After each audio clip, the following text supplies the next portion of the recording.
Le Da Fresh Morning, c'est 104.5 tonnes de bonne humeur. Tous les matins sur Urban FM. La meilleure radio de la capitale. La meilleure radio de la capitale. Sur les 104.5 Urban FM, la station Urban On avec Jean-Paul. Jean-Paul, bonjour. Bonjour La Fraîche. Comment tu vas ce matin? Ça va très bien. Alors, tu as regardé Black Panther, le 2? Non, j'ai pas encore eu l'occasion de le suivre. Ça sort aujourd'hui à l'Institut français, ça sort aujourd'hui. Ah d'accord, donc autant mieux aller faire un tour. Wakanda Forever, tu as déjà fait la coiffe. Par contre, hier j'ai suivi un film de David, le titre c'est Amsterdam en fait. C'est sorti cette année. C'est avec Christian Bale, celui qui fait les Dark Knight de Batman. Voilà. Avec l'acteur qui fait le film, le fils de Denzel Washington, là, comment il s'appelle? Il s'appelle Washington aussi. Oui, en tout cas, c'est le casting en fait qui m'a attiré. Ça, c'est pas le faux film du fils de Denzel Washington, là, il perd sa femme. Là. Non, ça c'est un autre, c'est sorti juste après, avec Christian Bale. L'histoire a lieu juste après la fin de la Première Guerre mondiale, en fait. Et puis, donc, c'est inspiré d'un fait réel. Où, durant les années 30 aux États-Unis, il y a eu un groupe d'industriels qui a voulu renverser le gouvernement de Roosevelt pour installer un dictateur, si tu veux, à l'image de Mussolini en Italie ou Hitler en Allemagne. Et donc, ils avaient pris un général qui avait combattu durant la Première Guerre mondiale et qui avait donc une très forte notoriété auprès des vétérans. Donc, ils espéraient d'abord le convaincre pour qu'il prenne la parole et qu'il pousse les vétérans à prendre les armes, à renverser le gouvernement pour renverser Roosevelt, qui considérait comme étant un handicapé, donc un président faible et patati. Mais voilà. Mais le film est intéressant. Mais Roosevelt, il reste l'un des plus grands présidents américains. Oui, du XXe siècle. Il a fait 3 mandats. Oui, et quand il est parti, sa femme a continué à terminer le mandat. Non, c'est Eleanor Roosevelt. C'est Truman, c'est le président. Non, mais je te dis, j'ai vu au musée, je te dis qu'elle avait tellement de poids dans l'administration. C'est clair qu'elle a participé à terminer le mandat. mandat. C'est vrai qu'Eleanor Roosevelt, dans l'histoire si tu veux, du 20e siècle. Parce que je n'ai pas compris comment une femme se retrouve dans ce musée, dans le compartiment des présidents américains. Parce que c'était la première femme d'un président à sortir de ses rangs de première dame. C'est-à-dire qu'avant, la première dame n'avait qu'un rôle protocolaire, comme dans la plupart des pays dans le monde, et aux États-Unis aussi. Parce qu'aux États-Unis, à l'époque, le pays était, je dirais, assez misogyne. Mais donc, Eleanor, elle était la première à sortir, parce que c'était une intellectuelle. Elle était diplômée quand même d'une grande université américaine. Et avant elle ne soutienne son mari dans sa carrière politique, elle aussi, elle avait une carrière d'écrivaine, de chercheuse, etc. Donc, déjà, dans le milieu universitaire, c'était une femme très connue. Et maintenant, dans l'entourage de Theodore Roosevelt aussi, elle était connue par ses conseillers parce que c'est déjà une femme de très fort caractère, très intelligente, qui avait même une émission radio qu'elle animait depuis la Maison Blanche. Et elle a été l'une des premières vraies féministes au sens noble du terme, pas les féministes que l'on voit aujourd'hui là, mais les vraies féministes, celles qui se battaient pour les droits des femmes, pour l'amélioration des conditions de vie des femmes, pour l'accès des femmes à des fonctions plus nobles, pour une revalorisation des conditions de vie, donc les salaires, etc., les carrières des femmes. Elle a beaucoup incité les femmes à embrasser des carrières dans des domaines qui étaient largement dominés par les hommes, y compris la politique ou des domaines techniques et scientifiques. Donc c'est la raison pour laquelle elle avait cette très forte influence-là. Et il est clair qu'après la mort de son mari, Harry Truman a dû s'appuyer aussi sur son expertise, sur sa connaissance, si tu veux, de la Maison-Blanche et surtout des réseaux, parce qu'elle a bénéficié des réseaux de son mari. Et donc quand tu es président, en l'occurrence Harry Truman, tu as besoin des réseaux de ton ancien chef. Et donc, et comme sa veuve est l'incarnation, c'est elle qui récupère ces réseaux-là, si on peut parler ainsi, c'est la raison pour laquelle effectivement on a pu penser, croire que, et c'est réel, que son influence, au-delà du départ de Franklin Delano Roosevelt, mais Eleanor a continué, si tu veux, à perpétrer, si tu veux, la présence de son mari à Washington. Voilà. D'accord, donc l'actualité internationale nous emmène où ce matin? Nous emmène à Bali. En Indonésie. En Indonésie, aujourd'hui s'ouvre le sommet du G20 qui va s'achever demain. Mais hier, il y avait une rencontre en marge de ce sommet-là très importante. C'était la première rencontre physique entre Joe Biden, président des États-Unis, et Xi Jinping, président chinois. Alors, pour bien comprendre cette rencontre, il faut déjà analyser, si tu veux, les stratégies ces deux personnalités incontournables des relations internationales. D'abord pour Joe Biden. Joe Biden, lui, il fait de l'anti-trumpisme à tous les niveaux. Il faut bien comprendre que lorsque Donald Trump était à la Maison-Blanche... Mais c'est vrai, on a l'impression que Joe Biden il est en opposition avec Trump, alors que Trump n'est plus président. Au lieu de diriger les États-Unis, il se concentre sur Trump. Voilà, le problème, c'est que si tu veux, la menace de Trump, si tu veux, l'influence de Trump reste réelle dans l'espace politique américain, et la probabilité qu'il puisse se présenter, puis de revenir à la Maison-Blanche en tant que président aussi, c'est une probabilité qui n'est pas totalement farfelue. Et donc, pour revenir à ce que je disais au départ, c'est que pour Donald Trump, le monde est divisé en deux parties. Vous avez l'Europe d'un côté et vous avez l'Asie, donc la partie Indo-Pacifique. Et donc pour lui, pour l'Europe, en Europe, vous avez un géant qui s'oppose aux États-Unis, c'est la Russie. Et dans l'Indo-Pacifique, vous avez un géant qui s'oppose aux États-Unis, c'est la Chine. Alors, lorsque Donald Trump était à la Maison-Blanche, lui, il estimait que la menace réelle qui pesait sur les États-Unis et son leadership et sa domination sur le plan économique mondial, c'était plutôt en Indo-Pacifique. Donc, c'est la Chine. Et donc, il fallait concentrer ses efforts pour essayer d'affaiblir la Chine, pour essayer de ralentir ou d'empêcher que ce pays-là ne devienne une vraie menace pour l'économie américaine et le leadership mondial américain et ne prenne la place des États-Unis. Et donc, par conséquent, il n'y avait pas à concentrer des efforts pour se battre contre la Russie. Et donc, au contraire, il fallait se rapprocher un maximum de la Russie et combattre la Chine un maximum. Pourquoi cette stratégie-là? Parce que les États-Unis, en tant que puissance, toute puissante soit-elle, n'a pas la capacité de mener à la fois deux fronts, un front contre la Russie et un front contre la Chine. Pourquoi? La Russie, c'est une puissance militaire, nucléaire. La Chine, c'est une puissance économique, même si elle dispose aussi de l'arme nucléaire. Et donc, pour faire face à ces deux menaces, elle n'a que deux solutions, que soit elle combat d'un côté et elle essaie de se rapprocher de l'autre. Et c'est ça cette stratégie. Et donc, pour Donald Trump, Donald Trump avait pour stratégie simple, on se rapproche de la Russie et on combat la Chine. D'accord? C'est la raison pour laquelle Donald Trump, lorsqu'il était à la Maison-Blanche, il ne voyait pas l'utilité du pacte atlantique, c'est-à-dire l'OTAN même.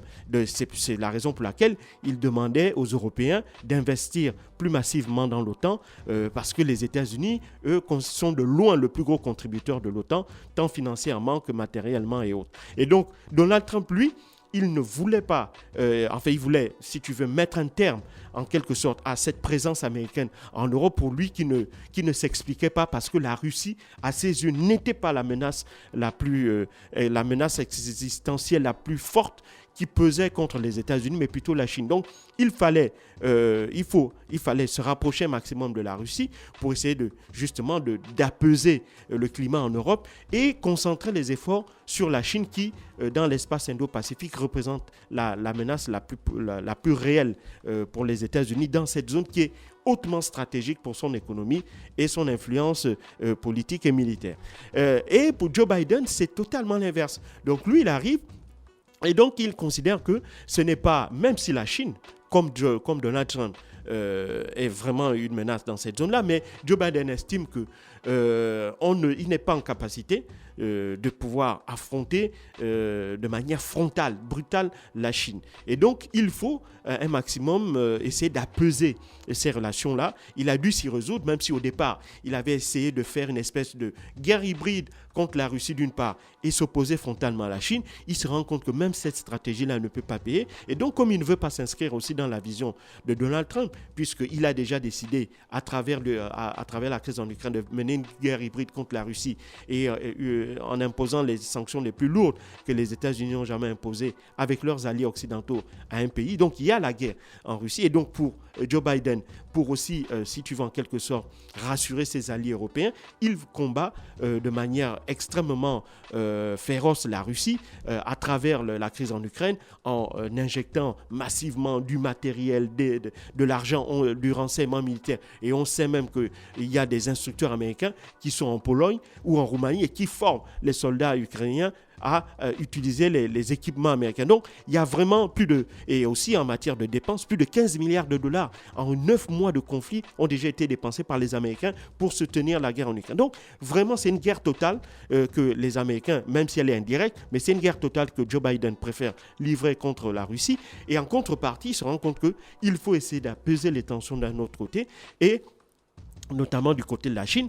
Pourquoi ? Parce que la Chine, certes, c'est la menace, mais la Chine aussi, elle parle avec la Russie. Et la Chine se rapproche de la Russie. On l'a vu, elle n'a pas condamné l'invasion en Ukraine, elle n'applique pas les sanctions occidentales, elle joue une neutralité totale. Et donc, Joe Biden est conscient que s'il combat trop frontalement la Chine, ça la rapproche de la Russie. Et donc, ces deux blocs-là, s'ils parviennent à se réunir, pourraient représenter une véritable menace contre les États-Unis. Et donc, il faut essayer d'empêcher ou d'écarter, si tu veux, ce rapprochement entre la Chine et la Russie. Et pour y parvenir, il n'a d'autre solution que donc d'entamer des dialogues avec la Chine, donc avec Xi Jinping. C'est la raison pour laquelle, dans un premier temps, lorsque Joe Biden était candidat, lui, il était particulièrement dur vis-à-vis de la Chine parce qu'il voulait que l'on maintienne les sanctions qui avaient été prises par Donald Trump et voire même que l'on puisse les accentuer. Mais au regard de l'évolution géostratégique mondiale suite à l'invasion russe de l'Ukraine, il est obligé de mettre un peu dans son vin et il est obligé de revoir fondamentalement sa stratégie globale, notamment dans ses relations avec la Chine, et surtout qu'il y a aussi deux autres points qui risquaient d'exacerber les relations entre les États-Unis et la Chine et entraîner un risque de conflit majeur dans cette région-là. Il y a le premier risque, c'est Taïwan.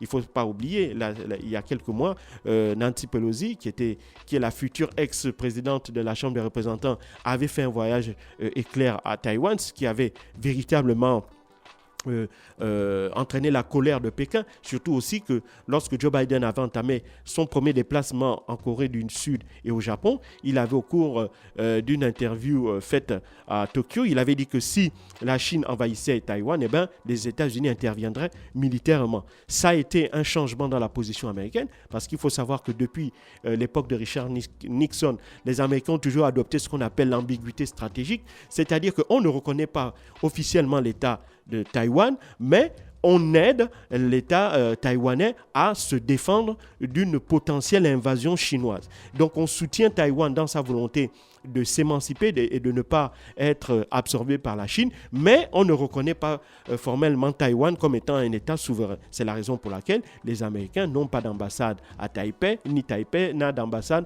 à Washington. Néanmoins, Taïwan reste un allié stratégique de Washington. Donc, cette position-là ayant volé en éclats, il est clair que les Chinois n'allaient pas s'en laisser faire et donc on a assisté à une véritable escalade sur la question taïwanaise. Et puis, le deuxième pôle de friction entre les États-Unis et la Chine, c'est bien entendu la Corée du Nord. On se rappelle que la Corée du Nord, la semaine dernière, a fait un certain nombre de tests. 10 missiles balistiques ont été tirés depuis Pyongyang et ses environs vers la baie de la mer du Japon. Et donc, ces tirs de missiles ont entraîné une représaille de la part de la Corée du Sud, qui est l'allié américain, avec un tir également de 7 missiles. Les Américains et les Sud-Coréens ont même organisé des manœuvres militaires dans cette région-là, en compagnie, bien entendu, du Japon. Ces manœuvres militaires avaient un double objectif. Premièrement, pour les États-Unis, rassurer leurs alliés sud-coréens et japonais de leur indéfectibilité, de leur présence et de leur volonté de réagir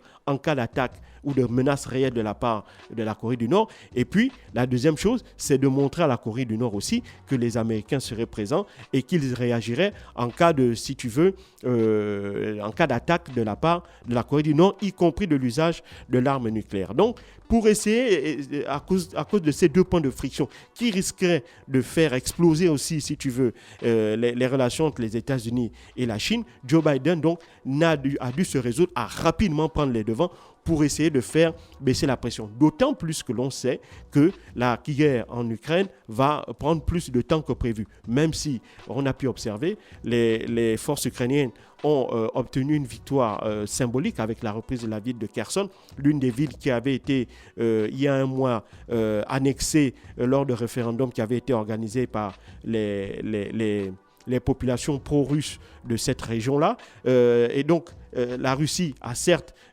connu des revers, a connu un nouveau revers avec le repli qu'elle a dû opérer dans la ville de Kherson. Donc, c'est fort de cette situation-là, mais on est encore loin d'une libération totale de l'ensemble des territoires qui ont été annexés par la Russie, y compris la Crimée. Et donc, tout ça fait que Joe Biden, il commence à, si tu veux, s'installer dans la durée. Mais pour le moment, il avait de petites inquiétudes parce qu'il fallait consolider, si tu veux, sa majorité au Congrès, même s'il a perdu la majorité à la Chambre des représentants, mais il a quand même, les républicains n'ont obtenu qu'une majorité relative, parce qu'il n'y a que 5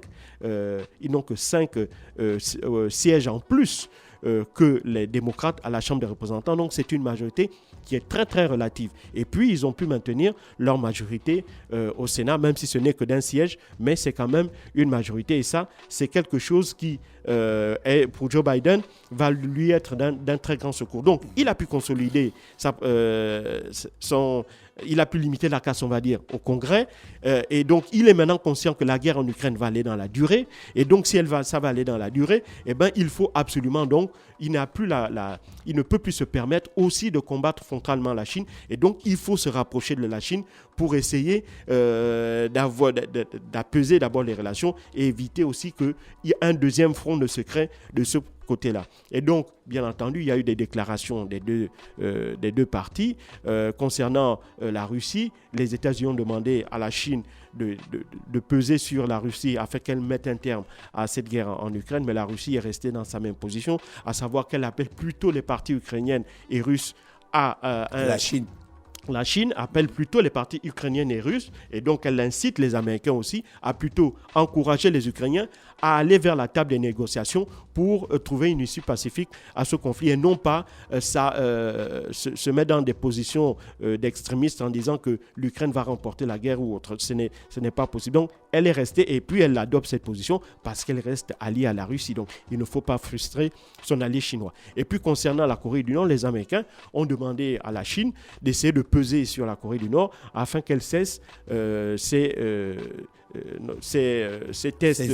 essais de missiles balistiques. Et puis la Corée du Nord avait annoncé qu'elle se préparait à un 8e essai nucléaire. Donc les Américains ont demandé à la Chine d'essayer de peser de leur poids pour empêcher que ce 8e essai nucléaire ne se fasse. Mais pour le moment, la Chine n'a pas donné de garantie concernant la demande américaine, et elle n'en voit pas l'intérêt pour elle. Au contraire, plus la Corée du Nord paraît menacer, si tu veux, les positions américaines dans cette région-là, plus ça renforce en quelque sorte indirectement l'influence chinoise. Et donc c'est de ce point de vue-là la position de la Chine. Et puis les deux pays ont marqué leur volonté de faire appliquer, si tu veux, les promesses qu'elles avaient faites lors de la COP21 à Paris concernant la réduction de gaz à effet de serre. Donc voici grosso modo ce que l'on peut comprendre et dire de cette première rencontre entre Xi Jinping et Joe Biden à Bali. Merci Jean-Paul avec nous ce matin sur les 104.5 Urban FM, la station urbaine dans le Da Fresh Morning. On fait un tour en publicité, on se retrouve juste derrière.